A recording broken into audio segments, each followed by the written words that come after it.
오늘 하나님께서 우리에게 주시는 말씀은 마태복음 21장 1절에서 11절까지 말씀입니다. 그들이 예루살렘에 가까이 가서 갈람산 벳파게에 이르렀을 때에 예수께서 두 제자를 보내시며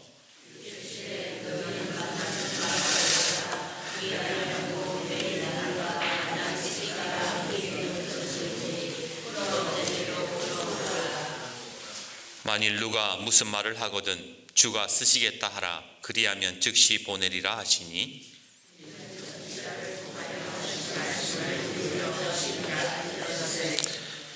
시온 딸에게 이르기를 네 왕이 내게 임하나니 그는 겸손하여 낙이 곧 멍에 매는 짐승의 새끼를 탔도다 하라 하였느니라. 나귀와 나귀 새끼를 끌고 와서 자기들의 겉옷을 그 위에 얹음에 예수께서 그 위에 타시니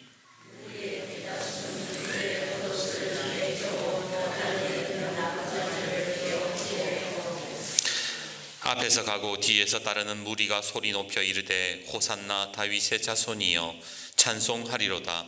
주의 이름으로 오시는 이여 가장 높은 곳에서 호산나 하더라.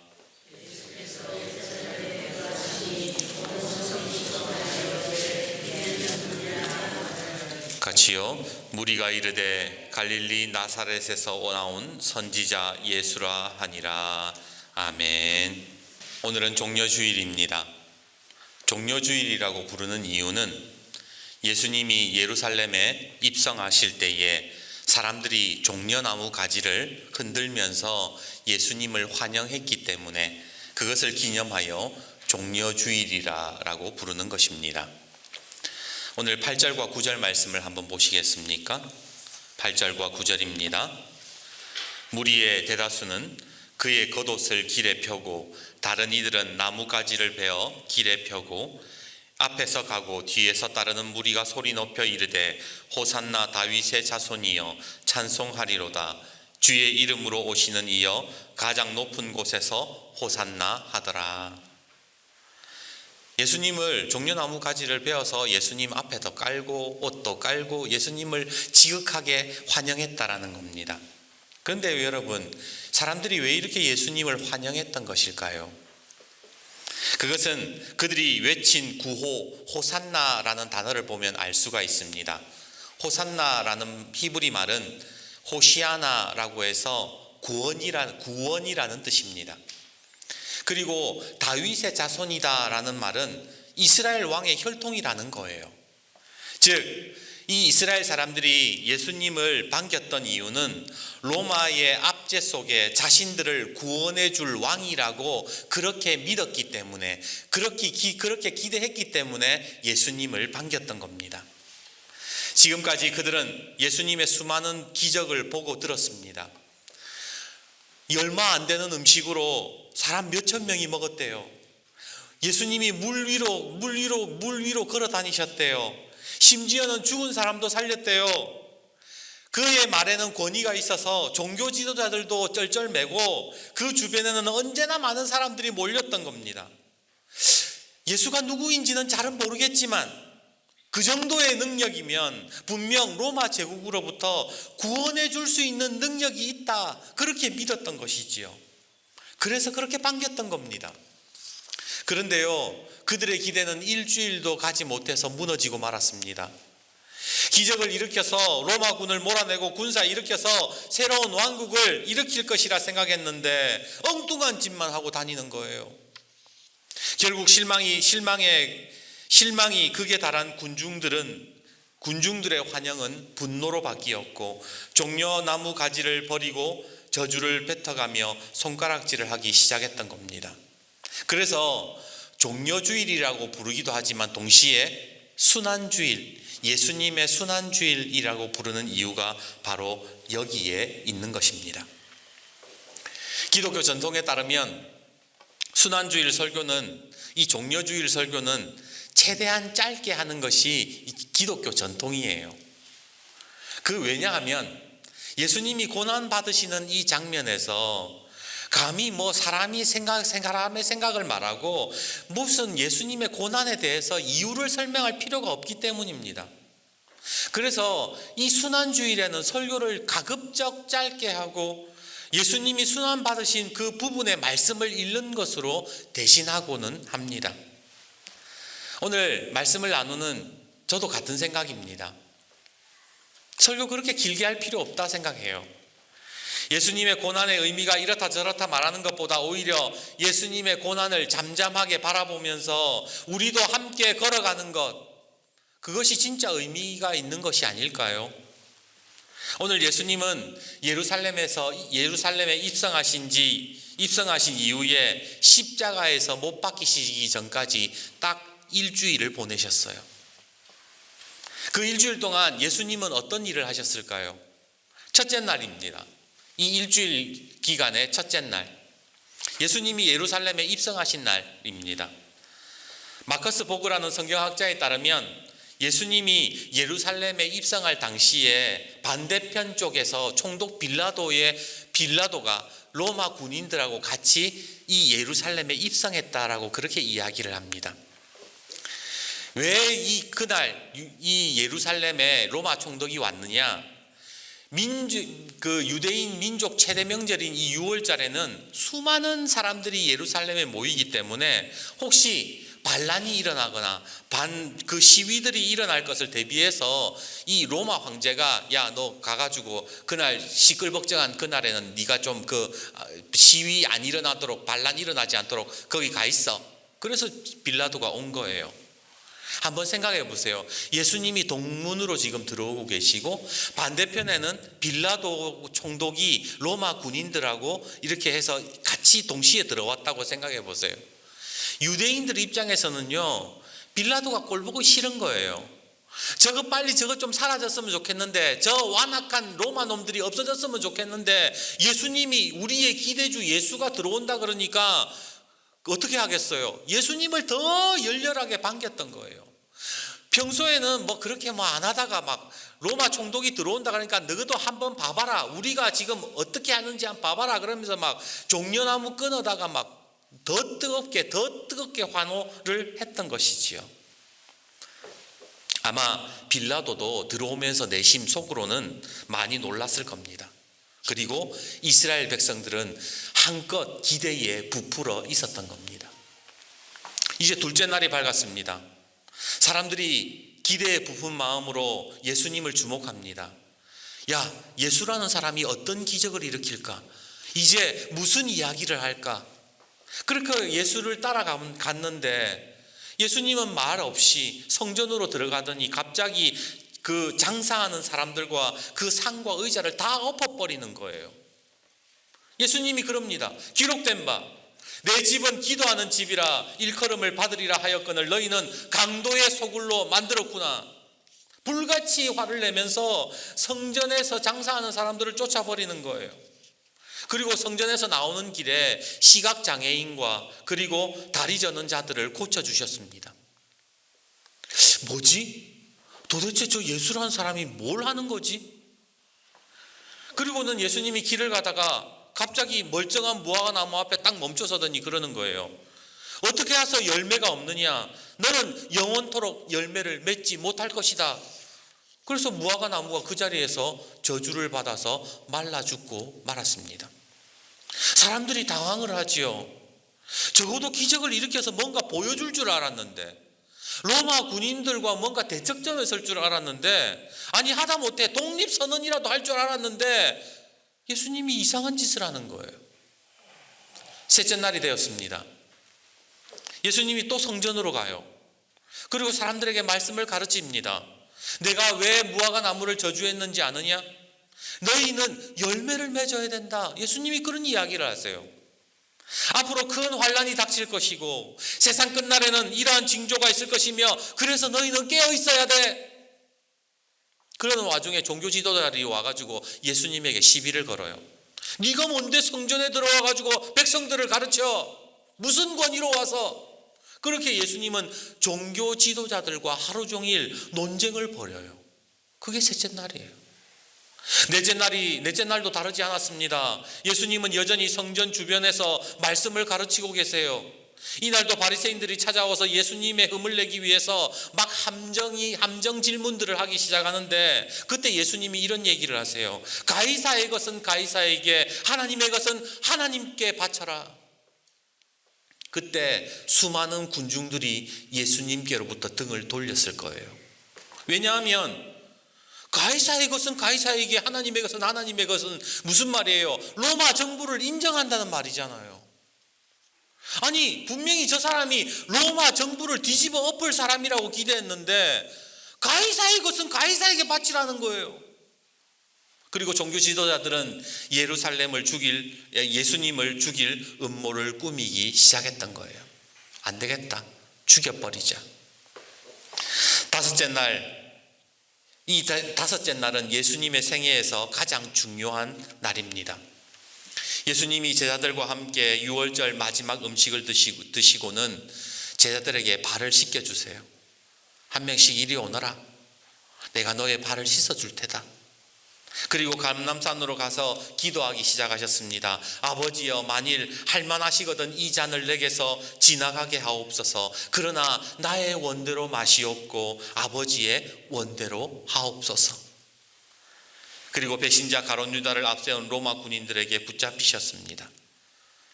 여섯째 날 예수님은 체포되어 제사장들에게 신문을 받으시고 빌라도에게 사형 선고를 받으셨습니다.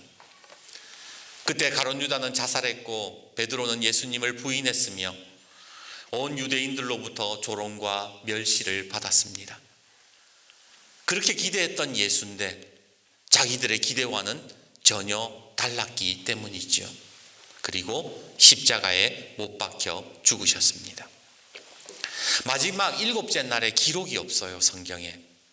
왜? 예수님이 죽으셨으니까. 다만 로마 군인들이 무덤 곁을 지켰을 뿐입니다. 그렇다면 예수님은 무엇을 하셨을까요? 무덤 안에서 가만히 누워 계셨을까요? 죽음을 이기신 예수님이잖아요. 예수님이 부활하셨다면서요.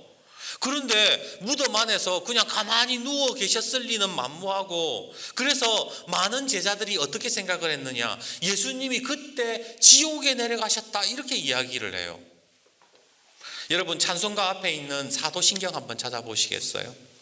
찬송가 앞에 있는 사도신경, 성경책이나 찬송가 앞에 사도신경을 찾아보면 사도신경 맨 밑에 보세요. 작은 글씨가 있지요. 작은 글씨 2번을 한번 보시겠습니까? 이렇게 되어 있습니다. 작은 글씨 2번에 장사되시어 지옥에 내려가신 지가 공인된 원문에는 있으나 대다수의 본문에는 없다. 이게 무슨 말이에요? 이 일곱째 날에 예수님이 지옥에 내려가셨다, 이렇게 믿는다는 거예요. 이것은 예수님이 죄가 있어서 지옥에 가셨다는 말이 아니에요. 죽어서 지옥에 가셨다는 말이 아니에요. 이것은 예수님이 친히 지옥에 내려가셨다가 다시 살아남으로 말미암아 지옥의 사망 권세를 직접 이기시는 모습들을 보여주심으로 말미암아 우리에게도 그런 권세를 주셨다, 그것을 보여주시기 위해서 지옥에 내려가셨다라고 그렇게 믿었다라는 거예요. 성경에는 예수님이 지옥에 내려가셨다 이런 말이 없어요. 다만 그 일곱째 날에 예수님이 무엇을 하셨을까라고 생각을 했을 때에 우리에게 부활의 권세, 다시 살아나는 그 권세를 보여주시기 위해 직접 지옥에 내려가셨다가 다시 살아나는 것을 보여주심으로 말미암아 그렇게 내려가신 것일 것이다, 제자들은 그렇게 믿었다라는 거예요. 그것이 바로 사도신경에서 그렇게 고백을 했다라는 겁니다. 그리고 여덟째 날 예수님은 부활하셨지요. 오늘 제가 예수님의 마지막 일주일에 대해서 말씀을 드리는 이유가 있습니다. 그것은 예수님의 고난의 의미를 우리가 조금 다르게 받아들이자라는 거예요. 원래 고난주간이라는 것은 예수님의 고난 당하신 그 일주일을 기억하면서 절제하고 금식하는 기간입니다. 종료주일 이후에 오늘이 첫째 날이잖아요. 내일이 둘째 날이에요. 그래서 월요일부터 다음 부활주일까지 그 예수님의 고난의 길을 묵상하면서 고난 받으신 것들을 묵상하면서 우리가 그렇게 절제도 하고 금식을 하는 그런 기간인데, 이 고난 주간에 우리가 보통 생각하는 것은 뭐냐면요, 예수님이 얼마나 아프셨을까, 예수님 그 십자가에 손에 못 박힐 때 얼마나 아프셨을까, 얼마나 힘드셨을까, 그 조롱과 수치를 어떻게 참으셨을까, 예수님의 고통만 생각하는 경우가 많아요. 그런데요, 예수님의 고통만을 생각하는 것은 고난주간의 의미를 반만 아는 거예요. 왜냐하면 정말로 중요한 것은 예수님의 육체적인 고난이 아니라 예수님의 행동이 중요하기 때문에 그렇습니다. 예를 들어 볼까요? 만약 여러분들이 딱 이제 여러분의 생명이 일주일만 남았다고 칩시다. 그러면 여러분 뭐 할 것 같으세요? 다음 주 딱 일주일만 살 수 있다. 금요일 날 죽는다. 그러면 여러분 내일부터 뭐 하실 것 같으세요? 누가 그러죠? 그러면 내가 지금까지 벌어놓은 돈 다 쓰고 죽지. 대출도 받아가지고 내 하고 싶은 거 다 하고 먹고 싶은 거 다 먹고 실컷 그렇게 살다가 죽겠다. 그러는 사람들이 있어요. 그런데 과연 그럴까요? 그렇지 않습니다. 자기가 진짜 그런 상황을 당해보지 않았기 때문에 그렇게 하는 소리지, 진짜 내가 시한부 인생 판정을 딱 받으면 사람들은 그렇게 하지 못해요. 25년간 호스피스 의사로 살았던 카렌 와이트라는 사람이 있습니다. 그가 일주일이 남았다라면이라는 책을 썼는데요, 이 시한부 인생을 살아가는 환자들의 모습들을 25년간 진찰하면서 그들에게는 공통점이 있었대요. 그들이 7가지를 후회하게 하고 있는데, 그게 뭐냐, 내가 일주일 남았다, 한 달 남았다 이랬을 때 시한부 인생 살았던 사람들이 나 이제 마음대로 살래 이렇게 안 한다라는 거예요. 그럼 어떻게 하느냐, 내가 왜 좀 더 사랑하지 못했지, 왜 좀 더 내가 그때 그 사람을 용서하지 못했지, 왜 내가 그때 나에게 주어진 행복을 누리지 못했지, 왜 포용적이지 못했지, 왜 열정적으로 살지 못했지, 왜 그냥 여유 없이 그냥 아둥바둥 돈 벌겠다고 살았지, 왜 감사하지 못했지, 그런 공통적인 후회를 하더라는 거예요. 왜 이런 후회가 같을까요? 사람의 마지막이 가까울수록 내 인생에 가장 중요한 것만 남기 때문에 그래요. 예수님도 마찬가지셨습니다. 예수님에게 이제 주어진 시간이 딱 일주일이잖아요. 그러면 예수님은요, 가장 중요한 일들을 할 수밖에 없었던 거예요. 이제 내가 죽고 다시 부활해서 이제 승천하고 난 이후에 내 제자들이, 나의 사랑하는 백성들이 이제 살아가야 될 텐데 가장 중요한 것들을 내가 보여줘야겠다라는 마음이 드시지 않았을까요? 그게 바로 예수님의 마지막 일주일이라는 거예요. 그래서 이 예수님의 마지막 일주일을 우리가 고난주간에 묵상하면서 예수님이 받으신 육체의 고통, 이런 것들을 물론 의미가 있지만 예수님이 무엇을 가장 중요하게 여기셨던가, 그것을 알고 그것을 우리가 따라가는 것, 그게 고난주간의 진짜 의미라는 거예요. 예수님이 성전을 정화하셨듯이 우리가 교회를 돌아볼 수 있어야 돼요. 이 고난주간에. 예수님이 왜 이 교회 성전을 정화하셨을까? 왜 열매 없는 무화과 나무를 저주하셨을까? 예수님이 왜 지금 그 일주일 동안에 작은 자를 섬기고 사랑하고 종말 신앙을 가지고 깨어 있으며 나의 원대로 마옵시고 아버지의 뜻대로 살게 하옵소서 그렇게 기도하셨을까? 그것을 묵상하는 것이 고난주간이라는 거예요. 그리고 그 예수님의 삶을 따라가는 시간, 그것이 고난주간이라는 거예요. 이제 말씀을 맺습니다. 예수님의 고난과 부활은 말로 설명하기 힘든 하나님의 사랑이며 은혜이기에 기독교 전통에 따라 저도 굳이 많은 설명을 덧붙이고 싶지 않습니다. 다만 우리가 해야 될 것은 고난주간 가운데에 예수님이 무엇을 가장 중요하게 여기셨던가, 그것들을 묵상하면서 나도 그렇게 따라가는 거예요. 고난주간에 그래서 성도님들께 한 가지 숙제를 드립니다. 이번 주간 오늘 본문 마태복음 21장부터 마태복음 28장까지의 말씀을 깊이 고난주간에 묵상하시기를 바랍니다. 예수님이 무엇을 가장 중요하게 여기셨을까? 그리고 이 고난주간에 예수님이 나에게 무엇이 중요하다고 말씀을 하시는가? 그것이 고난주간에 예수님을 따르는 성도라는 거예요. 그러기에 오늘 오후 예배 때에는 말씀을 쭉 예수님의 고난을 따라서 읽어갈 터인데, 오늘 예수님이 가장 중요하게 여기셨던 그 일들에 우리가 동참하는 마음이 중요합니다. 그리고 예수님과 함께 십자가를 지는 은혜가 우리 속에 거하는 것, 그것이 바로 고난주간의 의미가 되겠지요. 이번 고난주간 예수님이 무엇을 가장 중요하게 여기셨던가, 그리고 나에게 무엇을 가장 중요하다라고 말씀하시는가를 깨닫는 저와 여러분이 되기를 주님의 이름으로 축복합니다.